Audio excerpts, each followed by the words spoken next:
Hey, it's just getting Sure. really nice. I mean, I told my, where I live, I have a friend who do that traditional.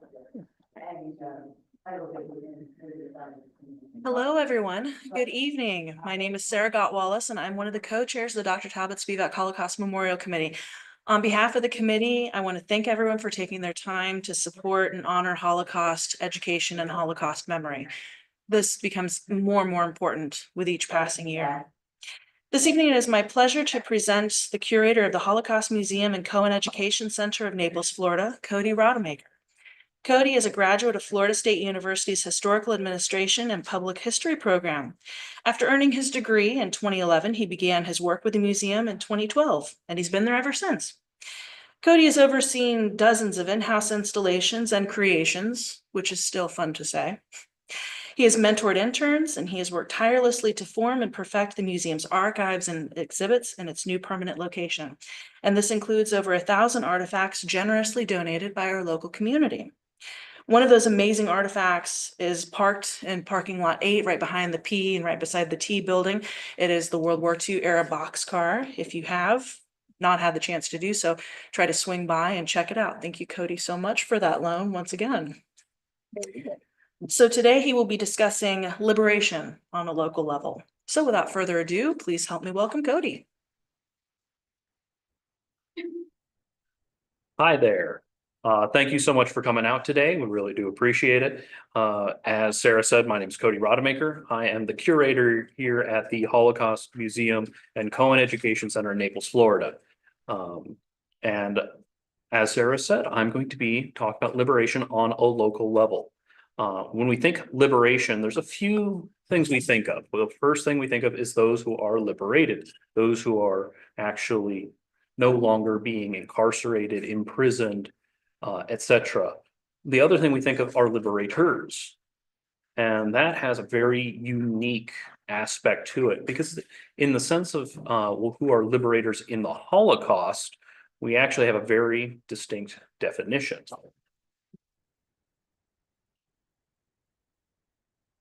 So who are these folks? So like I said, a very specific definition that exists right now.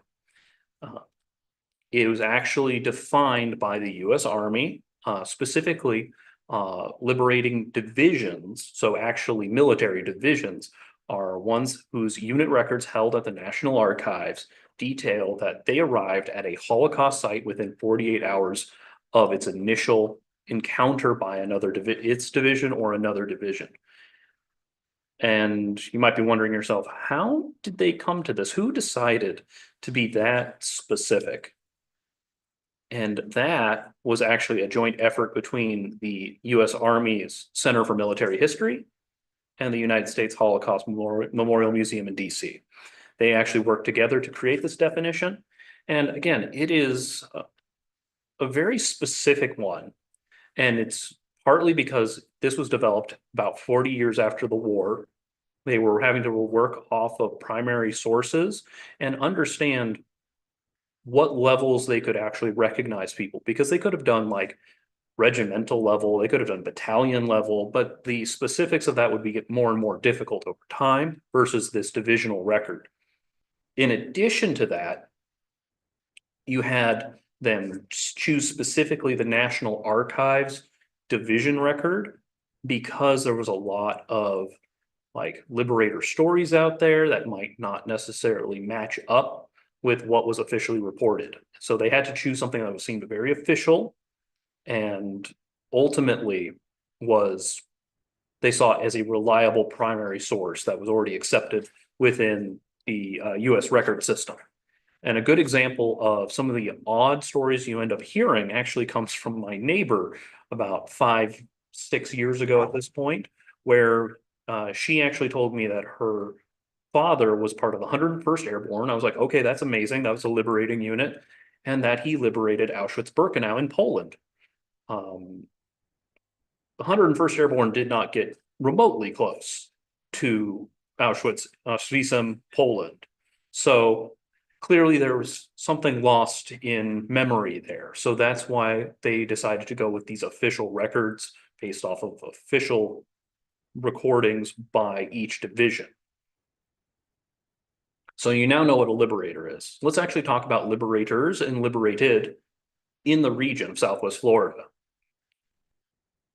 They often showed up in their own unique ways. And we learn about their stories in a wide variety of ways. People will tell us about them. Sometimes they will actually just come up and be like, hey, I was a liberator. I would like to volunteer with your museum. Usually survivors and those who were liberated tend to do that a little more, but there are liberators who have actually worked directly with us. Others just come in to donate materials. They're not comfortable like talking about their experiences or anything like that. So they do what is most comfortable, which is to still provide a record, sometimes even maybe like oral history, but even that can be very difficult for individuals. But honestly, most of them, they'll do a mixture. They will decide, you know what, I'm going to donate some materials, but later on, I think, you know what, I'm actually more comfortable doing this than I thought I was. I would like to do that interview. I would like to talk to those students. I would love to have them have a better understanding of what it was like to be a witness to the most documented genocide in history. A great example of this honestly comes from Peter Thomas, who was a liberator of Nordhausen. He didn't do a lot directly with students. He was more focused on veterans affairs in Collier County.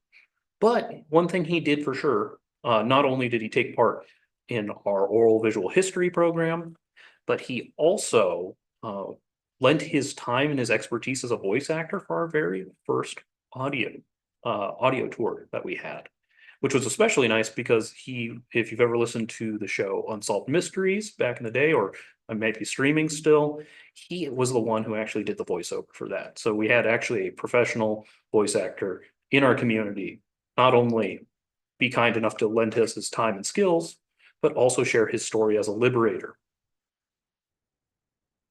So that's how we find out about them. And I've talked about a little bit of what sometimes they come in to donate time, artifacts, things like that. There's a couple different things that they did bring back with them. First is their oral histories. And I say they bring that back because this is literally them talking about their experiences and witnessing what sites that they liberated. So it's their direct accounts. And as direct witnesses, it's super important because, again, they spoke to who survived. They had the sensorial experiences there. They can provide a level of detail that me providing you a summary cannot. The other aspect are artifacts. Literally the things that they bring back, not memories, but the actual tangible things. Most common, I would argue, are going to be photographs, then probably archival materials, and then finally three-dimensional objects. Probably in that order, I would argue, for a variety of reasons, which I'll get into. But first, let's go back to oral histories, because again, this is really critical information. So oral histories, they are honestly one of the best tools for preserving a story, an individual story in particular, because it is an actual formal interview where we get to ask them questions about their experiences, which during a certain time period. And when we do that, they get to recount their experiences. It sometimes brings up memories that they didn't think they had, but gets sort of jogged. And this ultimately allows us to take what would be a memory that survives for maybe one, maybe two generations, and that second generation's a little muddled, and have that as a long-term instance, in this case, the recording, that will survive much longer, but still retain some of the emotional weight that hearing it directly from a person would have. So let's actually hear from one of our local liberators. His name is Irving Burzon, or as he often was called, Irv Burzon. And he was actually the chief engineer and the director of Collier County Utilities. So if you've ever been in Collier County and you had clean drinking water, or you saw proper water mitigation and flooding mitigation, you can thank Irv. And this clip is in particular from a recognition for Liberator, so it has a little bit of interstitials, but the recording itself is from Irv's oral testimony.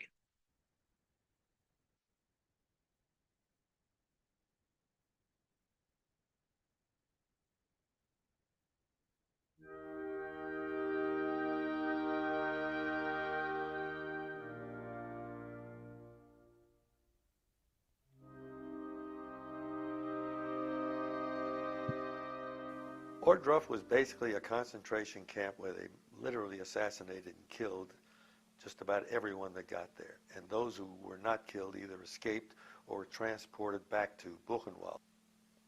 And when we got there, we drove through the town. The town was completely deserted. All we saw were white sheets hanging from the windows, which obviously they were surrendering. And we roamed around, and finally we found the camp, which was about a mile outside of town, very close to the town. And the reason I say a mile and how close it was is because later on, when we got involved with the civilians of the town, they all denied that there was ever a camp up there. They didn't know about it. Now, it's hard to envision that a whole community would not know there's a camp up there a mile away. They didn't want to know about it, but they certainly must have known about it. Anyway, the four of us, we got outside the camp. We noticed that the gates were open, and there was nothing happening in there. So we were a little wary about going in. So after about 20 minutes, I don't know, I guess we got brave enough or stupid enough, and we decided, let's go in and see what's going on. And what we saw were bodies, literally hundreds of bodies strewn all over the place, some of them stacked up like cordwood, stacks of wood about 4 or 5 feet high. We saw a few open pits where bodies were thrown in there, some of them covered with lime, some of them uncovered. A lot of the bodies were in prisoner uniforms. Some of them were literally naked. Some of them were partially naked. It was just an overwhelming scene. We walked into some of the barracks, and there too, there were bodies. The one thing that stands out in my mind to this moment was we walked into one barrack, and there were bodies all over. They were all dead. And here was one man sitting up in a bunk, leaning up against the wall. And at first we thought he's alive. So we went over and we realized that we couldn't tell if he was alive. And none of us were smart enough or brave enough to feel his pulse. So we just looked at him. And with hindsight, he was either in a complete shock or he was dead. We don't know. And we walked around there for about probably close to 2 hours, and it was just overwhelming. It was so overwhelming that we didn't want to stay and we couldn't leave. You know, it's one of those things like, it's almost like grabbing a hold of electric wire, and you don't want to hold it, but you can't let go of it. Finally, we decided we've got to get out of here and let somebody know. So that has pretty good amount of weight to it, I would say. Again, this is a person you can see is clearly recalling directly what he experienced, and was very honest about it. Even the parts of levity, you can feel that there's a true like earnestness to being, whether we had enough sense or finally were either brave enough or dumb enough to move into these spaces that were clearly, very scary, to put it very nicely, sites of atrocity. And it's fascinating to see someone actually try to recall that and honestly keep composure through that, which I'm impressed with. So that's a great example of how oral histories are used and also preserved so I can share them with the community like you. Let's take a look at some other materials. So first thing we talked about was photographs. I would argue one of the most common things brought back and one of the most in-demand materials during service, because a lot of GIs wanted to take photos and preserve their experiences. This, beyond just the concept of this was the good war, this was them seeing the world potentially for the very first time. They wanted to document everything. So what better way than a relatively lightweight technique to bring along with you? Film is relatively light. Film and photographs are super light compared to, let's say, other materials that you can use for documentation, like, let's say, sketching, let's say, watercolors, things like that. Again, other techniques just take up more space. They're bulkier, and you can't put them in your pocket or in your empty, like, magazine or like bag. Where wallet-sized photos, you can definitely do that. And that's one reason why they were so prolific. And part of this was documentation also by the US Army Signal Corps, who were instructed by figures like Dwight Eisenhower to actually take film and photographic evidence of any of the sites that were discovered. And in fact, that picture you're seeing right now is one of those Signal Corps photos. One of the Signal Corps film camera operators that lived in the area, Ken Rigel, he somehow got about 200 plus photos. And when he gave the role to the museum, he wasn't sure if it would actually develop or not. But fortunately, we were able to develop hundreds of photos from D-Day to the end of the war, including of notable site Woblin, which was subcamp of Neuengamme, if I remember correctly. Don't quote me on that one. I always mix up the subcamps, I'll admit. But in all seriousness, again, you can feel this moment. You can see how they were having to struggle with the most vulnerable in this moment, where other survivors are having to care for other survivors just to get them into a GI's truck so they can actually have a chance of survival after severe malnutrition, probably at least one disease such as typhus, things like that. So these became an incredibly powerful tool for documenting, and we're very fortunate that we've had local people who were veterans that kept their copies. One in particular I like to talk about is actually from a survivor. So he has a very unique story, Leonard Katz, specifically his liberation. He was at Buchenwald, one of the most notable camps, one of the most famous camps. But he started actually as a German being held at the Riga ghetto. Eventually his family were forced to go to Danzig, or Gdansk as it's now known in Poland, and then finally to Buchenwald where he was liberated. He actually had a conversation with a US soldier because they both spoke Yiddish. So Jewish soldier, Jewish survivor, able to communicate through the language of the Ashkenazi diaspora.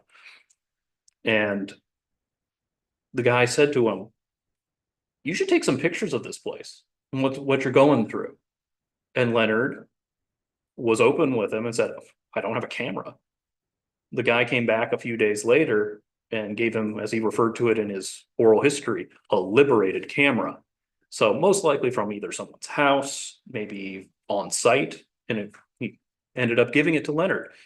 And because of that, Leonard documented what he saw at Buchenwald, at his United Nations set up displaced persons camp, his actual emigration from Germany and his immigration to the United States.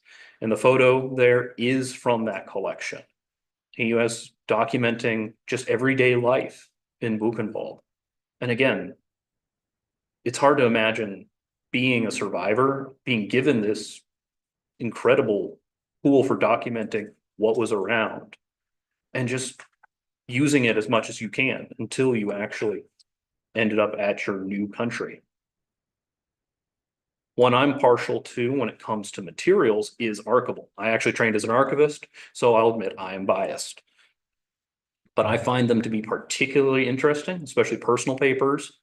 But this also includes things like service records, vital records such as birth and death certificates. And one of the more interesting ones, in my opinion, and one that's considered more collectible by a lot of folks, is correspondence and mail and things like that. This often allows us to see what people are thinking, how they're responding to an event or to a site after witnessing it. Because again, people, we like to actually jot down and try to process things. It's just part of being a human. So journals are really powerful. Correspondence I like in particular because you can see them trying to explain what they were looking at, what they were seeing, what atrocities occurred there in particular. And a great example of this actually comes from a recently acquired Jessica Nerdy collection, where her father, Richard Bamford, wrote to his mother, Mrs. George Bamford. We don't have her first name offhand. But let's take a look at the letter itself. It's a multi-page letter. And as part of that, you can actually see in some distinct areas where he mentions there are 5 photographs which I'm sending you. So he's already saying, hey, I'm giving these to you, not just surprise, there's 5 photographs from a concentration camp I visited. Just like, I'm trying to prime you, prepare you, because he recognizes what this can be. And near the bottom, he actually talks about how you can so many times tell people what you have seen and they start to doubt your word. So it's actually in this area here. So he actually just says up in his second page, so I have these pictures here to prove it to anyone that doubts. So he's already thinking about how difficult this is to explain to individuals. You can see he's trying to process this. In a strange way, he had sort of the same mindset that Dwight Eisenhower had with when he actually ordered the recording of these sites, because he recognized that someday someone might deny that this actually happened. So even on an individual level, we see this happening. Well, one of the parts that really caught my eye when we were first taking this in was the don't show them to Dorothy. That's his wife. So we know he explicitly didn't want his mother showing his wife photos he sent back, probably just because of the imagery, because these are images from a concentration camp, and it's piles of bodies, it's bodies strewn about, similar to what we saw in the Burzon footage. And that's rough. And you can see he's trying to understand it himself, and he realizes how traumatic this might be for someone who isn't gone through war itself. So again, this is amazing to see this person sort of try to process this and understand it so he can tell another human, 3-4 months after the war. Last but not least are objects. We think of the tangible things, but this also can include like textiles and other small flat objects too. The big thing is it's not paper and it's not a photograph. That's what really comes down to what is defined as sort of a 3-dimensional object. They're all genuinely much rarer than photography, and I would say even like archival materials. And those that we do have and get directly from liberators are often things that could be carried. Again, this makes sense. Same thing with like the small photographs. Oh, I can pick up this metal, I'm going to take it with me. I can take these collar tabs off this dead Nazi, I'm going to take them with me. I'm going to take his field cap because I can literally stuff that in next to my field cap, the little sort of flat caps. My apologies for that. But that's the kind of stuff you see them bring back. And occasionally you will get someone who brings something massive back. Usually it's something like a flag or a banner or something like that, something very distinct. And those provide their own unique aspects, but more often than not, it's going to be something that they could literally stuff in their pocket. One of the best examples of this actually comes from the 82nd Airborne, whose member Lothar David has his own distinct story that we get to tell through that star you're seeing there. So Lothar was actually an escapee from Germany. His family got out in the 30s.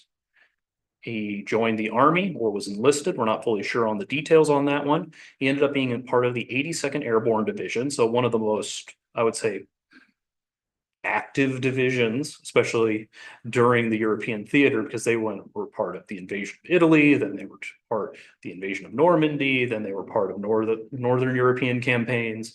They were everywhere. And in 1943, during his service, Lothar actually became a United States citizen. He was naturalized during this. And later, he would be part of a division that liberated Woblin concentration camp. So that same camp that we just showed you in the Ken Rigel photo is the camp his division liberated, along with the 8th Army. There were about 3,000 people there starving. They found 1,000 more dead. And the 2 divisions are recognized as liberators to that. And this star here is specifically a French star that was only made from 42 to 44, according to records. And you have to wonder, how did this Jewish German escapee come to acquire this French yellow star, this signifier that this person is an enemy to the German folk, the German people, to the race of the Germans. And the only thing I can think of, and based on the backing it has, it was most likely on an outer garment, and he probably cut it off, or someone had already cut it off and gave it to him. One of those are really the options. So you have this German Jewish liberator holding on to a truly distinct part of the Holocaust, a symbol of the discrimination, the overt discrimination that the Nazis enforced. And it blew my mind when I saw it, because I was like, how on earth did he get this? And again, this is part of the stories that we get to tell, because his son Arthur came in, told us as much as he knew, and gave us this. And I'm going to wrap this one up specifically on a collection that sort of bleeds across the categories. This is the John Whitman collection. So Liberator John Whitman was part of the 42nd Infantry Division, one of 3 divisions that actually liberated Dachau concentration camp. And his collection contains personal papers, trench art, photographs, as well as his uniform. But in addition to that, he gave us what's called the Dachau coat. Its name is pretty simple, and we'll get into it in a little bit. But let's first look at a couple specific things. On display right now, we have his archival materials as well as that trench art I mentioned. I refer to it as trench art because this was just made during service. Usually that means more like figurines and sculptures and things like that were actually made in like literal trenches and foxholes. But I use it for this because, again, this was made during his service. Someone in his unit might have sketched it. They might have paid someone to sketch it. So on the left here, we actually have a 11-foot scroll that he wrote in his memoirs on. And in the middle here, you can actually see he mentions going to Dachau concentration camp. It's a little tough to see, I'll admit. But roughly in the middle, approximately there, we will actually have him mentioning Dachau. And it's only like 1 sentence, which I find interesting. And I wonder if it's because he appears to have shown up later, so he might not have been there as a direct liberator, but his division certainly was. And then on the right, we actually have an 8-foot scroll of his unit, where he was nicknamed Allreet Whitman. I can only assume it's how he said all right became Allreet. But these are the kinds of things that you see liberators bringing, which then enhance telling the story of the 42nd beyond just their general history. But the most important thing I feel is actually the Dachau coat. So he actually picked up this coat at Dachau concentration camp, which blows my mind because it contains key information for the prisoner who wore it. Also, the fact that he picked up something that was probably at one point absolutely filthy, probably had body lice on it still potentially. There's a lot of things that could have been disgusting because these people maybe once a week were allowed to wash their clothes. So it's amazing that it survived and had its key verifying information on it, which you can actually see a little bit right there that I'm circling. 2 things, a red triangle and a number, effectively. It's actually his ID number in the prisoner camp. So with that information, we were actually able to do tracking of this individual. And our previous curator, Lori Mayer, who was a survivor, actually worked with a German professor and were able to confirm that this coat was worn by a gentleman by the name of Werner Ziegler, who was in the German armed forces for about 2 years, from 39 to 41. So effectively the invasion of Poland and the start of World War II as we think of it in the European theater. He would later be discharged and arrested, most likely as a political prisoner, because that red triangle in the identification system that they used in concentration camps said, "I am a political prisoner." From there, he would actually, after the arrest and designation, he was actually sent to Sachsenhausen concentration camp, one of the oldest camps, but not the oldest. That actually is to Dachau. Then he was transferred to Natzweiler, which is actually in France. That's a concentration camp on the border of modern day France and Germany. And then in August 42, he was actually sent to Dachau concentration camp proper, where he worked in the Messerschmitt aircraft plant that was attached to Dachau. So he was making aircraft as a forced laborer during the later part of the war. And by chance, this coat was picked up by a liberator and brought home just as a souvenir, effectively. And again, by chance, he was here in Fort Myers, Naples area, and said, I would like to give this to the museum now that there's one in this area. And that's incredible to me. And you might be asking, it's like, well, it might be a little obvious now that I've said that. But I always think about how these things and these stories and these objects enhance the museum's impact. And the answer is immensely. With that code alone, again, we can tell a story about how they moved prisoners around, how they identified prisoners. And we can even talk about forced labor and how that was used, because John Whitman had the interest in bringing this along with him. Same thing with like that yellow star that we were talking about.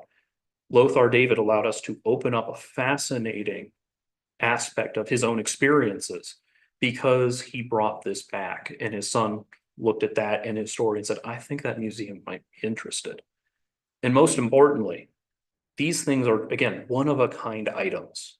So you're not just getting the broad strokes of history that you can get online at the National Museum. You're getting people who are truly embedded in our community, such as Ulrich Burzon, who helped shape it, literally. And that's how these objects and their stories enhance our impact and allow us to truly stand out amongst other museums. Because again, it's a personal experience. It's tailored to the region that we are in. And we're eternally grateful to those who are willing to donate those materials then and now. So at this point, if anyone has any questions, I'd be happy to answer them. Anything in the Zoom by chance? Yes, Please. we had one question in YouTube, and that was, what were the challenges faced when the liberators brought back materials? So you could run into a variety of them, actually. The most practical being that sometimes this material, though considered like spoils of war, might not be allowed to be brought back. We've had a few instances of that. You might have, the closest thing I can think of in modern day is you might have heard about like Saddam Hussein's golden AK-47s back in the day. They tried to smuggle those back out. When it comes to liberated materials, there was a little more leeway because again, it's like you're taking back photos as long as they weren't like showing anything that was particularly compromised, such as like key installations, papers, like key intel information, things like that. There was a lot broader understanding of what you could send back. A great example of this is actually from the Pacific Theater, where at one point you could slap a spoils of war sticker effectively on the side of a katana and send it back home. And people did that. In the European campaign, you did see a little bit when it comes to critical or maybe potentially strategic or necessary materials. Heard a story of a physician who helped tend to those who were at Buchenwald concentration camp, send back parts of a Zeiss microscope, one by one, effectively to hide that he was sending himself a high quality microscope that he would later use for the entirety of his practice. So there were some challenges, but for the most part, a lot of the stuff that we have gotten is material that was less sensitive to being confiscated or returned. But you did see some instances over the years, such as the Whitman family inadvertently took a fine art piece that was considered like a cultural treasure for Poland, and they had it for over 50 plus years. And it was just a painting of of a kid in a blue, like 17th century kid in a blue outfit. And then by chance, John Whitman's son saw that this Polish National Gallery was missing this piece.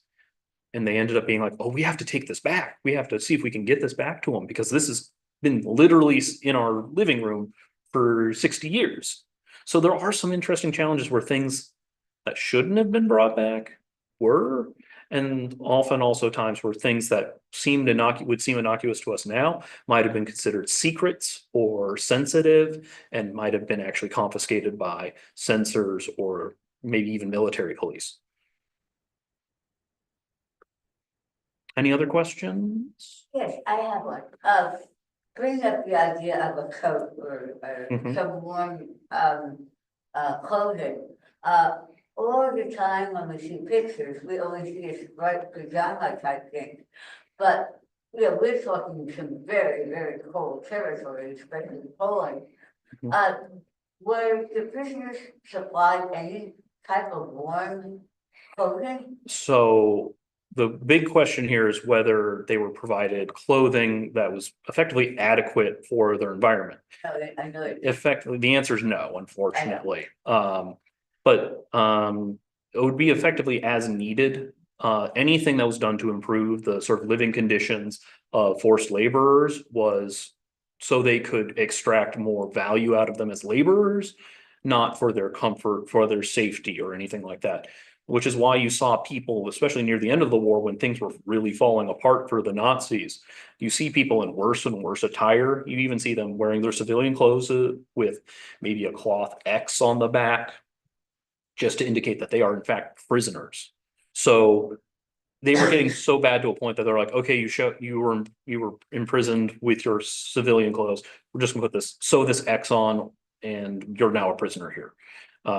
So even the standardized attire we think of, such as the blue and gray striped clothing, like the Dachau coat, was starting to break down as the war went on because they just didn't have the material after a certain point. And even saw this especially with like footwear and a few other articles of clothing. Often you were lucky if you got clothes that actually fit you. Like they didn't even care about that. Like there's many a picture of someone wearing way too small a uniform top because that's what they had. So you see this real big variance in quality, quantity available, and even depending on the wartime, whether it matched actual prisoner attire. I hope that's helped you understand that a little more. So basically, as we already surmised, these people are disposable. Yes. If you die, there was someone right behind you. Correct. They were seen as effectively as disposable labor force. They were, again, only given comforts if it meant that they would do more for the Reich. This includes material benefits, such as additional food or clothing, or even some things like sort of like you did real well, you can go to the Auschwitz brothel or something like that, where it's like they were given rewards if they actually did what they were supposed to. But ultimately, they were still seen as disposable. It's like, well, someone died. All right, get the next person and get them in line so they can keep doing the work. Were there any prisoners that were deemed with special talent or gifts? I know orchestra, of course, but for example, I know at one time the Nazis were printing a currency to try and disrupt economy. And these individuals were craftsmen that were doing the printing plates. Were they considered more important than an average prisoner or not? So just to summarize your question for Yes. like Zoom and YouTube, were people with like special skill sets actually valued higher? The answer is yes. There was whole teams of engineers that were Polish forced laborers that were working on a variety of projects for the Third Reich. It's like you brought up a counterfeiting scheme, Operation Bernhard, where they tried to disrupt the English economy effectively through the mass use of high quality counterfeits produced by these were specifically Jewish prisoners who were excellent at actually copying and recreating these bills. It came down to a very few little watermarks that ended up giving it away. But overall, yes, if you had a skill set, you are more likely to survive. You might get additional resources that could save your life, or at least help you barter in a way that could keep you alive longer if you had these skill sets. And that could be, again, things such as carpentry, that could be metalworking, welding, work in petrochemicals even, because sites such as Auschwitz III, also known as Buna or Monowitz, they were run by a chemical plant. So if you had some of this stuff in a background, they had a higher chance of surviving because they saw that as useful. And it even actually, that kind of skill set delayed some people from being arrested and deported because their value as like an engineer was high enough, and their company they were working for was like, no, we need him at this foreign branch because he actually knows what he's talking about. He's that valuable to the company that you shouldn't arrest him and send him to a concentration camp. That actually happened to one of our local survivors, Rob Nossen. His father, as a chemical engineer for a battery company, actually had deferred arrests because of his skill set. And I know, the Nazis were working on an atomic bomb. And so again, that specific skill set would be arrested. So when it comes to nuclear physics specifically, that was less involved with like the Holocaust and the use of forced labor, because that was more theoretical physics. And many of the people who were anti-Nazi that were in atomic physics and atomic chemistry got out, well, for the most part. Yeah, Those who remained were passionate. Okay. They were actually loyal to the regime. And those were the people that were working on it, not any real forced laborers, even for like handling atomic, like radioactive materials and things like that. They weren't, like, forced labor was not really used in that sense. I see. Because I always make the comment that if Einstein, all the individuals with the Manhattan Project hadn't gotten here, as opposed to being in Nazi Germany, the war may have been very different as it ended. That is a possibility, but again, the anti-Semitic rhetoric would have kept certainly certain figures such as Einstein out of the high-level circles and the top secret projects such as nuclear weapon building. So they would have maybe used his papers, but not necessarily him. And if they did try to coerce him, he probably would have, I can only imagine, he would have tried to resist or maybe even sabotage at some point. But so that's, and again, this is getting into more what ifs when it comes to the nuclear programs and how those went, how those sort of shook out. But more often than not, when it came to the top secret stuff, they weren't using a ton of forced laborers unless absolutely necessary. I think I saw another question. So I might be putting you on the spot here with comparing collections really quick.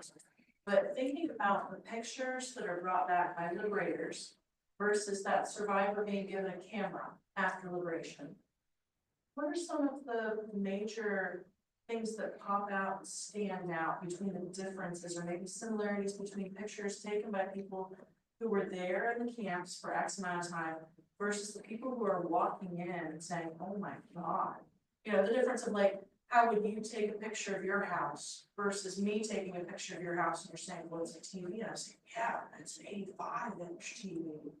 That's a really good question. And again, in case it was hard to hear, I'm just going to summarize it. It was asking if there was a notable, I would say, difference or parallels or sort of contrasts between images taken by survivors versus images taken by liberators. And I would say there is a notable difference, at least from what I've seen, specifically looking at like the Katz collection versus like the Ken Rigel Signal Corps collection. less with the Rigel, but probably the everyday GI. I would say the everyday GI took more pictures of what shocked them to document it, where the signal corpsman was sort of in between, where you'd see a GI and like Leonard Katz's materials, because he is a trained photographer and he's doing this as a documentary aspect, because he was formally trained to take photos for the military so they can understand what's going on the ground. So he probably had a little more discipline, for lack of better terms, on what he was taking pictures of, what he was documenting, rather than the everyday GI who was like, oh my God, there's all these bodies just right here, or there's a pile of bones, or here's what the inside of a crematorium looks like with human remains in it still. You get a little bit of that, but it is not, I would say, the bulk of materials in like the Rigel collection, where the Katz collection is very much, I would say, the day to day. Unsurprisingly, he's trying to document people. He's trying to document experiences. There's even like, I would say, teenage kids that are like clearly like in malnutrition, but they're smiling. They're leaning against the barbed wire fence. They're happy that they're liberated, from what I can tell. So very different approach versus the everyday GI, and even to the trained photographer that's documenting everything. So important to have all of it, because you've got, the professional that the signal corps have for academia and for military usage, whatever. And then the shocking photos are what the entire world needed to see. Like, what Eisenhower was dying for, what Eisenhower wanted us to see was the shock effect of, oh my God, how?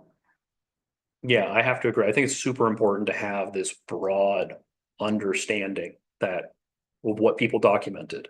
And again, that gets back into what it means to have a local collection and a local connection, that these are individuals with distinct experiences.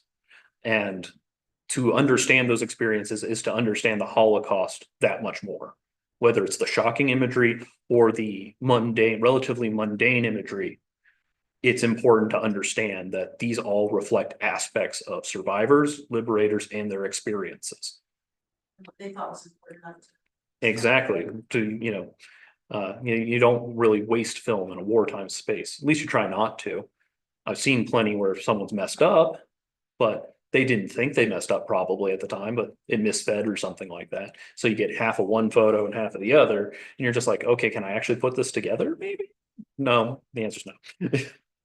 But yes, is there any other questions from YouTube or Zoom by chance? Any other questions in the There audience? is, and you may have answered it. Oh, nice. The other question that we have is, what role did the Dachau coat play in the Holocaust? Or was it more significant in a local setting? I would say it's especially significant in a local setting because, again, through that research that was done, they were able to tell a second story, not just the Liberator story, but the story of Werner Ziegler, which we keep going. And so I think on a local level, it's incredibly powerful because we don't have a lot of materials relating directly to forced labor.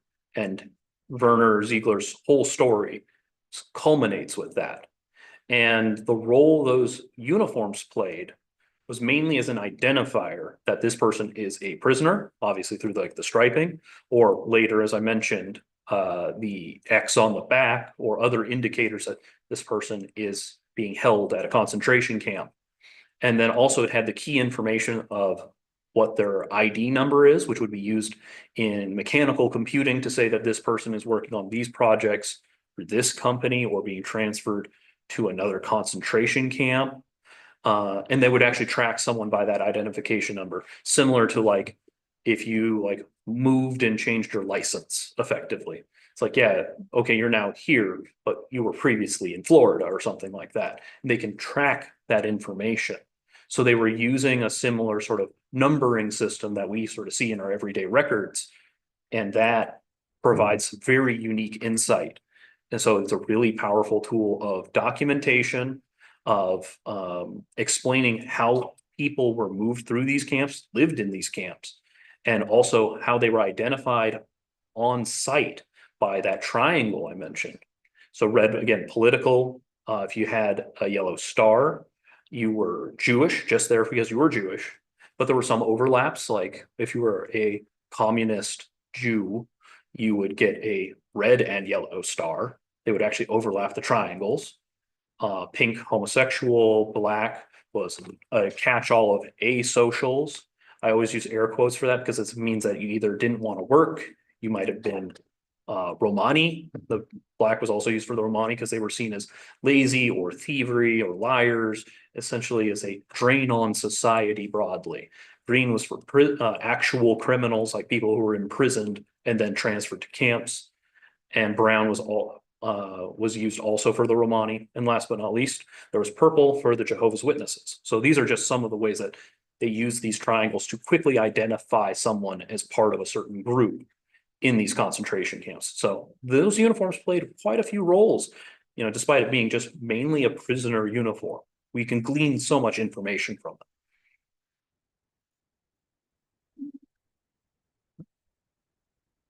Well, if there's no more questions online, I think we are good to go. So I really do appreciate everyone attending, asking questions, and I hope you found this enlightening. So thank you.